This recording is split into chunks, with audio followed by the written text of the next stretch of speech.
Em Deuteronômio 27, o Senhor nos convida a ter alegria na presença dEle, a nos alegrar, a exultar na presença do nosso Deus. Nós, muitas vezes, cristãos, vamos à presença do Senhor só chorar no sentido de lamentar, só chorar no sentido de pedir. Muitas vezes chegamos ao Senhor só para pedir, mas aqui o convite é para que nós nos alegremos na presença dEle. É tão interessante que Neemias, quando a reconstrução das muralhas está pronta, quando o culto é restabelecido e o povo se apresenta diante dele chorando, Neemias faz exatamente esse pedido. Olha, hoje é dia de celebração, hoje é dia de nós nos alegrarmos no Senhor, porque a alegria do Senhor é a nossa força. Então, escolha se alegrar na presença de Deus. Talvez o contexto ao seu redor não seja favorável, talvez você esteja vivendo o pior momento da sua vida e, humanamente falando, não tenha por que alegrar-se. Faça como o salmista fez: eu exultarei no Senhor, eu me alegrarei no Deus da minha salvação. Escolha alegrar-se em Deus.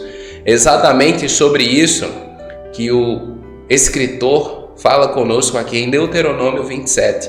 Por isso eu lhe convido a ficar comigo aqui até o final. Tenho certeza que vai ser bênção na sua vida. Lembrando que, se você não se inscreveu no canal ainda, se inscreva clicando no botão vermelho aqui embaixo. Clique no sininho e ative todas as notificações. E não esqueça de deixar o like. Seu like ajuda demais na divulgação e vai fazer com que mais pessoas sejam alcançadas. Se torne membro para ter acesso a conteúdo exclusivo. E se quiser ficar mais conectado, me siga no Instagram, @DiegoNascimento316. Amém? Vamos lá? Deuteronômio capítulo 27, a partir do versículo 2, está escrito assim: quando vocês atravessarem o Jordão e entrarem na terra que o Senhor, o seu Deus, lhes dá, levantem algumas pedras grandes e pintem-nas com cal. Construam ali um altar ao Senhor, o seu Deus, um altar de pedras. Não utilizem ferramentas de ferro nas pedras. A primeira ordem que o Senhor Deus dá, depois que o povo colhesse na terra, os primeiros frutos pertenceriam ao Senhor. E a primeira atitude deles ao atravessar o Jordão e entrar na terra seria levantar um altar, erguer um altar em nome do Senhor. Se você leu Josué ou estudou Josué aqui comigo, você vai lembrar disso. Eles ergueram realmente um monumento em nome ao Senhor com pedras, pedras que não foram cortadas, as pedras que estavam ali, pedras naturais. Fizeram esse monumento ao Senhor com o nome do nosso Deus. Então, comece com culto. Quando Deus lhe der vitória, quando o Senhor lhe introduzir em um novo nível de vida, quando o Senhor lhe introduzir na sua terra prometida, quando você for promovido ou promovida pelo Senhor Deus, comece com culto. Não se envergonhe do Senhor no seu ambiente de trabalho, nos seus relacionamentos, nas suas amizades, enfim, não se envergonhe, comece com culto. A primeira ordem de Deus, entrou na terra, culto, me adorem, não se envergonhem de mim, me levem para onde vocês forem, tornem-me conhecido por quem estiver perto de vocês deve saber que eu sou o seu Deus. Essa é a minha marca, é a sua marca, é isso que eu e você devemos fazer, começar com culto onde quer que nós estejamos. Versículo 7. Ofereçam também sacrifícios de comunhão e comam e alegrem-se na presença do Senhor, o seu Deus. Olha que coisa linda. Se você estudou aqui comigo o livro de Levítico, você deve lembrar dos sacrifícios de comunhão. Eram sacrifícios muito importantes. No capítulo 1, nós temos o sacrifício de expiação, onde o cordeiro era oferecido. Mas do capítulo 1 ao capítulo 6, ele vai falar sobre diversos tipos de ofertas, e a oferta de comunhão era uma delas. Você não necessariamente precisava ter pecado, você não precisava ter feito nada, você poderia oferecer ofertas de comunhão para se sentir mais perto do Senhor, para adorá-lo na beleza da sua santidade. Mas é muito interessante que para oferecer ofertas de comunhão, você precisava primeiro ter oferecido oferta pelo pecado. Ou seja, só quem era perdoado podia oferecer ofertas de comunhão. Então, meus irmãos, o convite do escritor aqui é: desenvolvam comunhão com Deus, estejam na presença do Senhor, alegrem-se na presença dele. Vamos nos alegrar na presença do nosso Deus. Eu reflito bastante sobre a vida do Senhor Jesus em muitos aspectos. Sobre como ele era grato, sobre como ele não precisava de tantas coisas para ser uma pessoa feliz, sobre como Jesus, mesmo vivendo à sombra da cruz, não era uma pessoa irritada, não era uma pessoa que vivia reclamando, não era uma pessoa que vivia murmurando, mesmo tendo uma missão impossível praticamente, impossível para qualquer um de nós.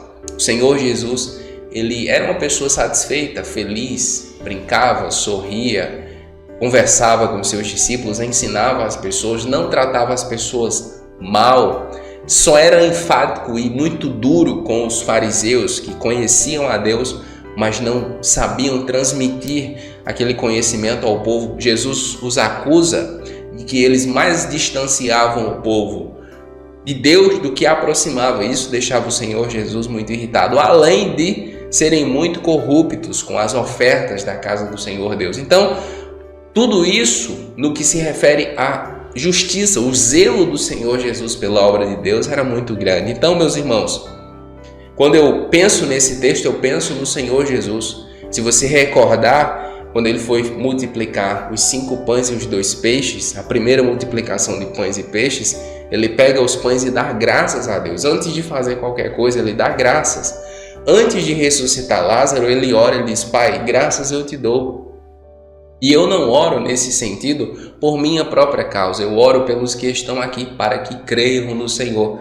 Sempre antes de qualquer pedido, o Senhor Jesus alegrava-se na presença de Deus, sabia dar graças. Então, que eu e você possamos nos alegrar, ter prazer em estar na presença de Deus, ter prazer em estar lendo a Bíblia, ter prazer em estar estudando a Bíblia, ter prazer em um momento como esse, ter prazer em ouvir a palavra de Deus, que nós possamos nos alegrar, ter prazer no Senhor. Hoje, em dia onde nós temos tanto entretenimento, e muitas vezes nós ficamos perdidos com tanta coisa para nos distrair, eu e você precisamos tomar a decisão de nos alegrar com Deus, em Deus. Eu e você precisamos tomar essa decisão. Então alegre-se na presença do Senhor com ofertas de comunhão, com hinos, com Bíblia Sagrada, com adoração, com oração. Isso é agradável ao Senhor. Versículo 8. E nessas pedras que levantarem, vocês escreverão com bastante clareza todas as palavras dessa lei. Esse versículo aqui é sensacional. No monumento que eles levantassem, naquilo que seria a primeira representação de culto deles, eles deveriam escrever com clareza as palavras da lei. Que eu e você possamos ter nas nossas casas, nas nossas famílias e sobretudo nos nossos corações um espaço reservado com clareza para a palavra de Deus. Tempo com qualidade para ouvirmos e sermos ministrados pela palavra de Deus. Meus irmãos, o Senhor Jesus disse: conhecereis a verdade e a verdade vos libertará. Quanto mais eu e você expomos a nossa vida ao conhecimento de quem Deus é, mais livres nós seremos nele. Cada vez que eu e você nos aproximamos da palavra, cada vez que a palavra é ministrada sobre a nossa vida, mas nós somos libertos em Cristo. Lembra que quando Lázaro ele foi ressurreto, o Senhor Jesus disse: desatai-o, desamarrai-o, que ele estava embalsamado, enfaixado. Eu comparo isso à conversão. Ao longo do tempo, da caminhada cristã, o Senhor Jesus ele vai tirando as nossas faixas, as amarras que nos prendiam. E quanto mais exposição à palavra, mais livres nós seremos nele. Versículo 26. Maldito quem não puser em prática as palavras dessa lei. Todo o povo dirá amém.